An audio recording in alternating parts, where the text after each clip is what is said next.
हूं, सूचना पहुंचेगी कमल कांग्रेस के नेताओं को और आपको कहेंगे अरे क्या हो जाएगा, वो राजस्थान से है, तुम्हारा क्या मतलब है। दिल्ली का पंडित दूल्हे के पंडित जी से दोस्ती रख सकता है, संबंध रख सकता है, लेकिन राजस्थान का बिल हमारे महाराष्ट्र दुलिया के बिलों से संबंध नहीं रखेगा क्या? रखेगा। ये भी कहेंगे क्षेत्रीय पार्टी है, छोटी पार्टी है, और छोटी पार्टियों का अस्तित्व नहीं होता, ये कहेंगे लोग। आपके सामने ये बातें आएगी। छोटी पार्टियों की वजह से ही देश का अस्तित्व बचा हुआ है। अगर ये छोटी पार्टियां नहीं होती तो आज वर्तमान में देश का अस्तित्व नहीं बचा होता। आप देश के इतिहास, आजादी के बाद के इतिहास को उठा के देखो।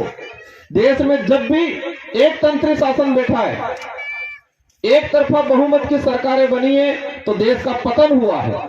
और देश के अंदर जब भी गठबंधन की सरकार बनी है तो देश का उद्धार हुआ है। आज यूपी की सरकार 2004 में बनी थी, मनमोहन जी प्रधानमंत्री बने, वो कांग्रेस एकमात्र के प्रधानमंत्री नहीं थे। गठबंधन की 18 पार्टियों ने समर्थन देके उनको प्रधानमंत्री बनाया। और जो देश के अंदर फॉरेस्ट राइट एक्ट जो आया, वन अधिकार अधिनियम आया, वो क्षेत्रीय पार्टियों ने मांग रखी थी। जो देश के अंदर खाद्य सुरक्षा अधिनियम आया, जो आज निःशुल्क गेहूं या जो यहाँ योजना चल रही होगी, देश के अंदर खाद्य सुरक्षा अधिनियम जो आया, वो क्षेत्रीय पार्टी की मांग थी, कांग्रेस ने नहीं दिया हमको। सूचना का अधिकार अधिनियम, वो क्षेत्रीय पार्टियों की वजह से आया, कांग्रेस की वजह से नहीं आया। देश के अंदर नरेगा कानून आया, रोजगार गारंटी अधिनियम आया 2005, वो क्षेत्रीय पार्टी की वजह से आया, कांग्रेस ने नहीं दिया।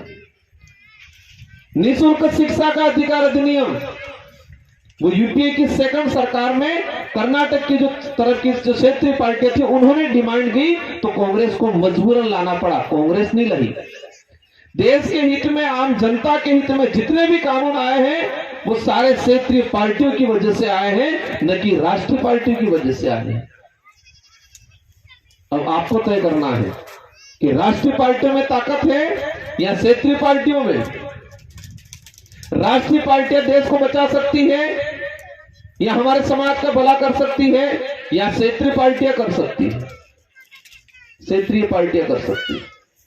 और क्षेत्रीय पार्टी नहीं होती तो देश के हित में, आम जनता के हित में जितने भी जो कानून आए वो कानून नहीं आते। और आप देख सकते हो 2014 के बाद एक तरफा बहुमत की सरकार बनी केंद्र में, वो सारे कानून खत्म किए गए। आज न रोजगार गारंटी कानून को खत्म करने का प्रावधान ला रहे, फॉरेस्ट राइट एक्ट को खत्म करने का प्रावधान ला रहे, आरटीआई को सीमित कर दिया गया। जितने आम जनता के हित में, आदिवासी समाज के हित में कानून बने थे वो सारे के सारे कानून खत्म करने का काम किया गया। अगर गठबंधन की सरकार होती तो क्या खत्म होते ये कानून?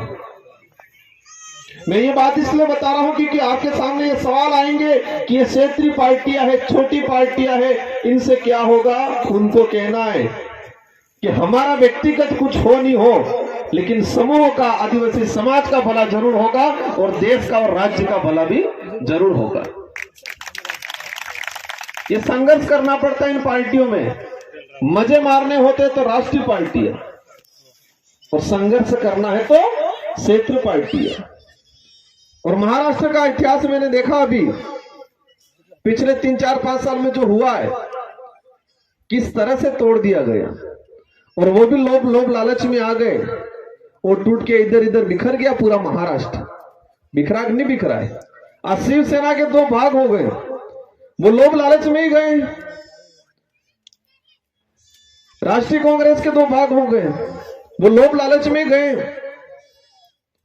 और वो सब दिल्ली और गुजरात वाले कर रहे सारा खेल मिलके। एक चीज समझना पड़ेगा कि हमको जो वोट मिला है, ये वोट आसानी से नहीं मिला है, ये आजादी के बाद मिला है। और आजादी कई बलिदान दिए इसके बाद मिला है। ये वोट की बहुत ताकत है, इसकी कीमत है। और हमारे बुजुर्ग ने इस ताकत को, वोट की कीमत को नहीं समझा। हाँ ठीक है, हाथवाड़ा आ गया, फूल हाल दो, वोट हाल दो, फूलावाड़ा आ गया हाल दो।